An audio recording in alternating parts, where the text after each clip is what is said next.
Digital સર્વેના નામે હવે વિરોધની શરૂઆત થઈ છે। ખેડૂતો ખૂબ નારાજ ચાલી રહ્યા છે। એક તો કમોસમી વરસાદના કારણે તેમને મોટા પ્રમાણમાં નુકસાન થયું છે। તેમનો પાક છે તે વાવેતર જે રીતે ખેતી પાણીમાં ગઈ છે તેને લઈને રાતે રડવાનો ખેડૂતોને વારો આવ્યો છે અને તે વચ્ચે કૃષિ અધિકારી ફોન ના ઉપાડતા ખેડૂતો આકરા પાણીએ જોવા મળ્યા છે। ત્યારે તાલુકા પંચાયતની કચેરીએ ખેડૂતો પહોંચ્યા હતા અને પછી શું થયું વિગતે વાત કરીએ। વૈષ્ણવજન તો તેને કહીએ જે પીડ પરાઈ જાનાને રે। નમસ્કાર દર્શક મિત્રો, નવજીવન ન્યૂઝમાં આપનું સ્વાગત છે। હું છું ફૈઝાન।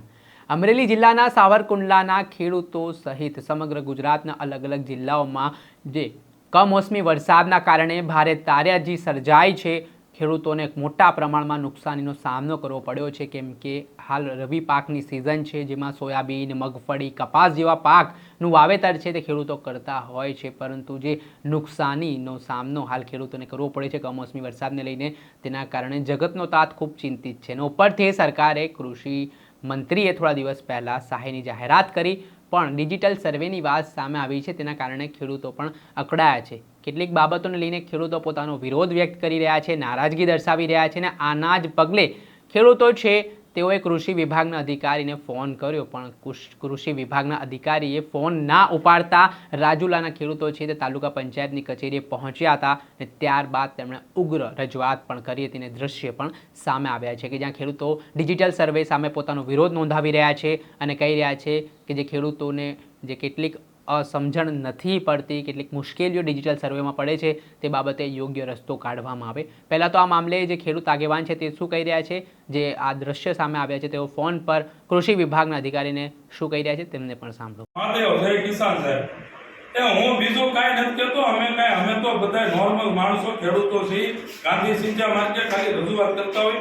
સાહેબ હું એમ કહું, મારો ફોન હવે ઉપાડશો, તમે તો અહીંયા નથી આવતા, તો તમે ફિલ્ડમાં હોય ત્યાં તો આવી અને નકર એટલું ખાલી સ્વીકારો કે હા ભાઈ ફોન જનપ્રતિનિધિ મને બનાવ્યો ગામનો, તમે મારો ફોન ઉપાડશો હે તો 3 દીધા ઉપાડ્યો નહીં એટલે કામ પાડીને આવું પડ્યો બરાબર હે સાહેબ। તો મારે ખાલી સાહેબ એટલું પૂછવું, સરકારશ્રીની ગાઈડલાઈન હું છે ખાલી મને મોકલો તો મારા ખેડૂતોને કઈ એટલું ભાઈ બધા પાક આવ્યા છે નથી આવ્યા।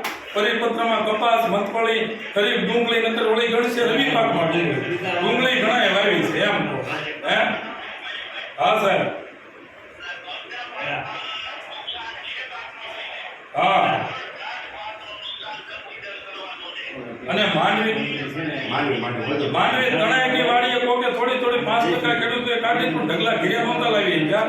તણાયકી ને કોકને ફૂકાઈ હા તો પણ ઓલું સર્વર ડાઉન આવે છે, કવરેજ નથી આવતું ને હા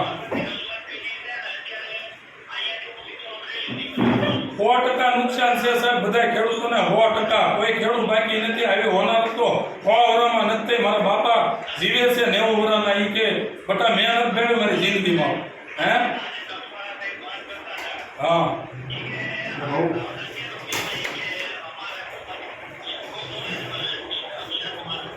એટલે તો હું કહું ઈ બધા હા હાલ હવે શોર્ટમાં આપણે વાતની એક વાત, ખેડૂતોનું આ સેટેલાઇટ સર્વે ઓલું ની તતકડા નથી થાય, આપણે ઓફલાઈન બધાનું થાય એવું કરાવો સંતોષ બરાબર, બધા નુકસાન છે, કોઈ ખેડૂત બાકી નથી ટૂંકમાં। આભાર હો સાહેબ, તમારો આભાર। જય ભોળાનાથ, ખૂબ જય કિસાન। આ સમગ્ર મામલે હાલ ટીડીઓની જે કચેરીએ તેઓ પહોંચ્યા હતા। ટીડીઓએ એવું આશ્વાસન આપ્યું છે કે જે ડિજિટલ સર્વેની વાત હતી તે સર્વે થઈ ચૂક્યો છે, ખેડૂતોને કોઈ ચિંતામાં મુકાવવાની જરૂરિયાત નથી। ત્યારે બીજી તરફ ખેડૂતો કહી રહ્યા છે કે અમને પૂરતા પ્રમાણમાં સહાય મળવી જોઈએ, તેના જ કારણે રાજકારણ ગરમાવાની શરૂઆત થઈ છે। ત્યારે આગામી સમયમાં જે ખેડૂત જગતનો તાત છે તેને પૂરતી સહાય ચૂકવવામાં સરકાર સફળ થાય છે કે પછી ફરી માત્ર ડિજિટલ સર્વેના નામે ડિંડક થાય છે, તે આવનારા સમયમાં ખબર પડશે। દર્શક મિત્રો, આવા જ નવા વિડીયો સાથે આપણે માહિતગાર કરતા રહીશું, એટલે નવજીવન ન્યૂઝ જોતા રહો।